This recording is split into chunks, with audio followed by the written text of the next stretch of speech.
Hi అండి, అందరు ఎలా ఉన్నారు? బాగున్నారా? Welcome back to my channel.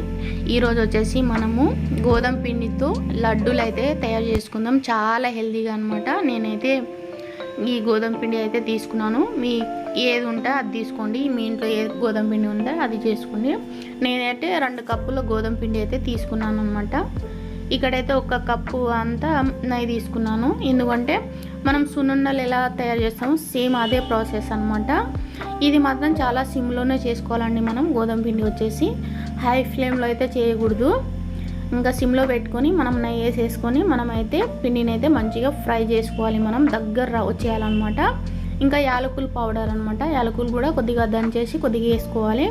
ఇంకా బెల్లము సగం కప్పు బెల్లం అనమాట. మీ స్వీట్ తగ్గట్టు, మీరు స్వీట్ ఎక్కువ తింటే ఎక్కువ యాడ్ చేసుకోండి. ఇలా మంచిగా కలిపేసేయండి.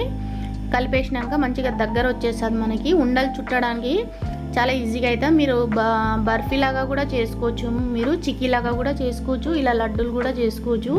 చాలా హెల్తీ అనమాట. కానీ నెయ్యితోనే ప్రిపేర్ చేసుకోవాలి. చాలా అంటే చాలా టేస్టీగా ఉంటుంది.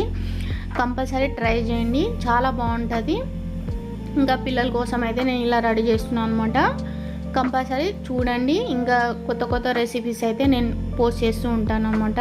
చాలా హెల్తీగా ఉంటుంది అనమాట గోధుమ పిండితో లడ్డూలు అనమాట. నేనైతే 1 కప్పు నెయ్యి అయితే మొత్తం అయిపోయినాయండి. నెయ్యి అయితే ఇలా చేసుకున్నాను నేను. మీకు ఎలా అనిపించింది అనేది కంపల్సరీ కామెంట్ చేయండి, లైక్ చేయండి, సరేనా?